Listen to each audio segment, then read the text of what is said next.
Друзі, всім привіт! Це Ден і дякую, що завітали на мій канал. Я стою перед своїм новим магазином Mr. Fix, і в цьому ролику ви побачите інтерв'ю з одним з моїх робітників. Погнали! І так, друзі, з чого хотілося б почати? Ця локація знаходиться на стандартній американській плазі. Це такий шопінг-центр відкритий, де багатенько усяких різних магазинів, ресторанів. У нас тут дуже гарні сусіди. Значить, це одна з головних вулиць, тут в'їзд на плазу, багатенько машин, Panera Bread. Це достатньо велика сеть, де люди їдять. ABC – це продажа алкоголю. Subway, GameStop, до речі, наші прямі сусіди. Ще один фастфуд, Southern Grill. Відкрили ми цю локацію менше ніж рік по тому. Раніше це, якщо придивитесь, то не зовсім ровно. Коротше, там було написано Common Fix раніше, тепер це Mr. Fix. То це була раніше локація мого лайсензі, він відкрив другу локацію під своїм брендом, вона у нього не пішла, були проблеми з робітниками, і після цього вона у нього простояла закрита місяців 6, і він запропонував мені.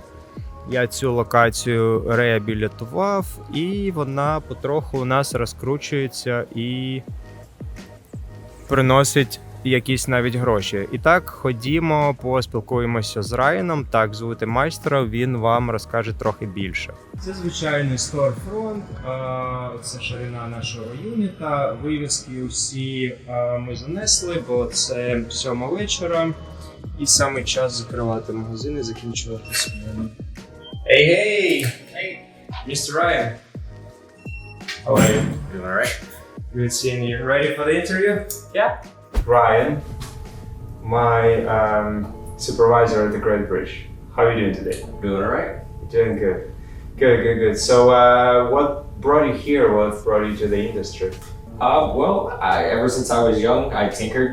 I took my toys apart. I took my parents' remote controls apart and learned to put them back together, and it just kind of fits.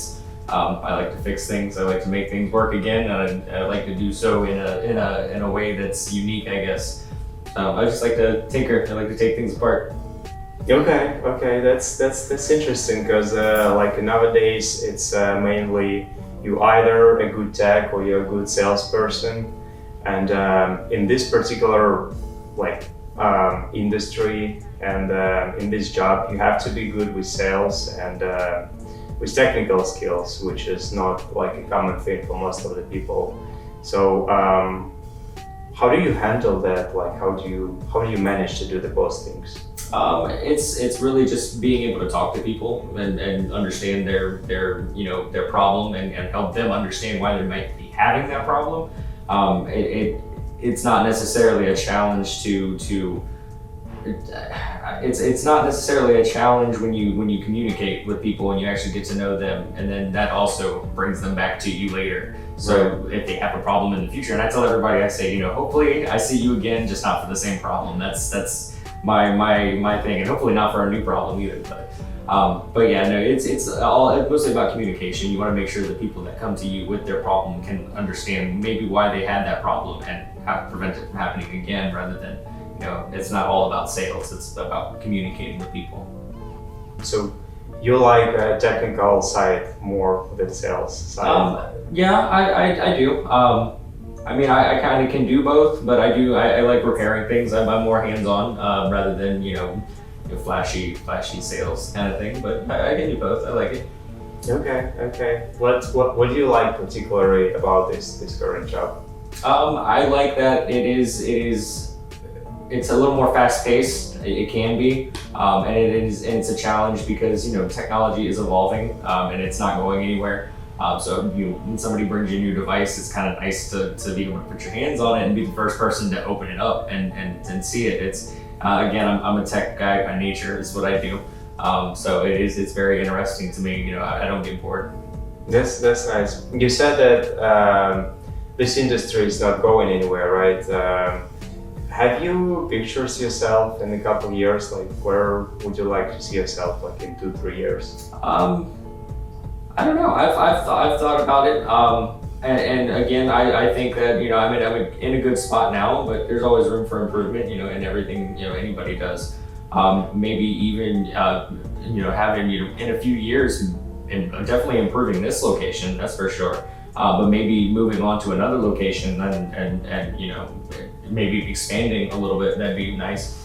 You said that you enjoy working here and enjoy working in the industry in general. So you are supervising the store mainly by yourself. You have obviously the management above you who's coming and checking and helping you with whatever needs to be done. You have a great online support. Shout out to Dima and Roxy and JP. Thank you guys. To Zombie as well, for sure, 100%. But you mainly manage and supervise the shop by yourself. Like, so what's the secret? Like, how do you do that? But not staying overwhelmed. I mean, sometimes it does get overwhelming. I mean, I like this location. It works at a pace that I can handle. I mean, it takes a lot for me to get overwhelmed, and if I ever do, like you said, there's a decent team, you know, around me that I can reach out to and say, hey, I need some help, and usually, you know, that teamwork helps out a lot too. There's been a lot of times where I've reached out to Zombie and said, hey, how do I do this, or how can I do this better, even when it comes down to counting things for inventory, and it's a task, but and it can seem overwhelming, but again, with that support, it makes it a little bit easier to handle. Yeah, definitely. Thanks for the crew and for all the help and support.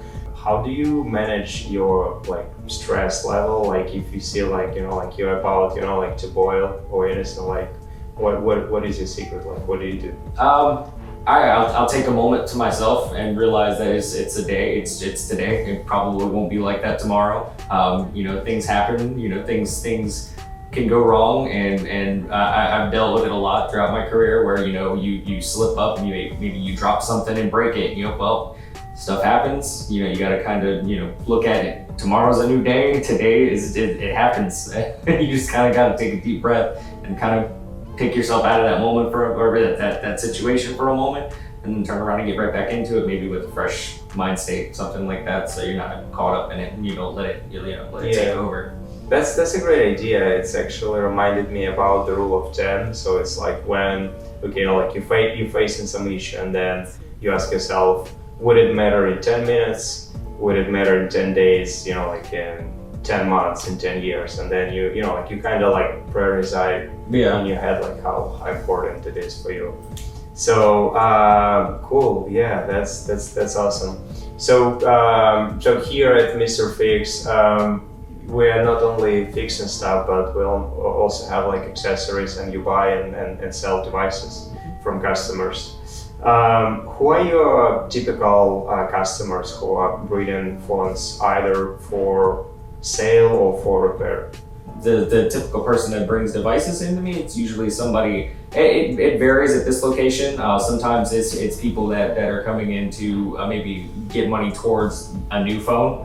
Maybe they have it sitting around gathering dust, and that makes it useful to us, but not only us, but somebody else that may not have that phone. So they upgrade, or say they're looking for a device for their child. I get that a lot. It's a lot of parents and grandparents buying their sons, daughters, grandkids devices, stuff like that. But a lot of times it's people that are trying to not only, you know, maybe fund a trade up to a newer device, but it's a lot of times it's people that had no idea that what they have might be worth something. They come in and they say, well, or they'll notice that, you know, they bring you a broken device, but they see that we have a bunch of other devices in stock. I can say, well, you can fix it for this much, or you can upgrade for this much. But a lot of times it's people bringing phones in that they want to, you know, trade up, and they want to, you know, get the next best thing. Yeah, definitely. Okay, so it's can be anybody, right? On the place of the person. And there's definitely a wide range of people that come into the store. I see it every day. Some characters. So we reopened this location. This location was opened originally as the common fix before, and then the guy Mohammed, who is a good friend of mine, had some issues with employees and didn't have enough time and energy running the store, and we pretty much relaunched the whole thing. And so it got reopened again back in September 2022. And almost been a month so far. What's the trends that you see for the store? Do you see like any business that is slowly picking up? Yeah. Now there's busy days, there's slow days. I mean, just like anywhere else in any kind of business. But I see, especially with marketing that's going on, especially with speaking to people outside of the store, even going to the carriers and letting them know, hey, you might not fix this, but we do. Here, send people on over. I definitely see things, going upward and getting more stronger business. Yeah, step by step we're getting. Alrighty. Moving on to the back of the Great Bridge. What's going on here? So we've got devices that are waiting for parts, and of course receipts for devices that are waiting for their parts to come in and haven't left the devices with us. A lot of people's phones still work, so they like to take them with them and bring them when their parts come in to make it a little more convenient for them. Of course, we've got our laser, blue light laser, black back glass remover, and I'm pretty sure it can do LCDs. Haven't really gotten into that because I don't really want to damage an LCD that works. So we use it to remove our back glasses from our iPhones. We've got just pretty much a general workbench. Anything that comes in, desktop PC wise, anything that's a game console, usually doesn't really fit on the counter up front. I like to work in front of people when I do their phones. Can't really do that too much whenever we've got bigger devices. So that's what the section here is for. On the other side here, we've got devices that are ready for pickup. I have closed tickets. Anything that's ready to go is usually sitting here waiting if it's not already up front waiting to go. On the beautiful shoe racks, shoe organizers, we've got all of our small parts, and this was Zombie's thing, and I kind of like it. He definitely likes his shoe organizers too. But we've got all of our small parts for mostly our iPhones. That is the biggest amount of business that we get is iPhones, iDevices. And then moving on over a little bit more, of course, we've got our recyclable, our buyback LCDs, our good LCDs, any RMAs, anything that we're sending back. But we've also got all of our iPhone screens. Lots and lots and lots of iPhone screens. Same thing with the next shelf down, newer screens. We've got all the way back to, I think I've got a 5C and a 5S screen. I think that's the older screen I've got up there. Moving over, we've got devices that are pending refurb, anything that's been donated that needs to be checked out, anything we're using for parts, usually on the next two shelves up. And then right below it, we've got all of our batteries for just about anything that we can put a battery in at that point. Oh, that's pretty much it. It's organized chaos. Okay. It's as organized as it can be. Okay, thank you very much. Yeah, it is still in the process of adding more equipment and tools. So yeah, that's better than nothing for sure. Okay, thank you very much.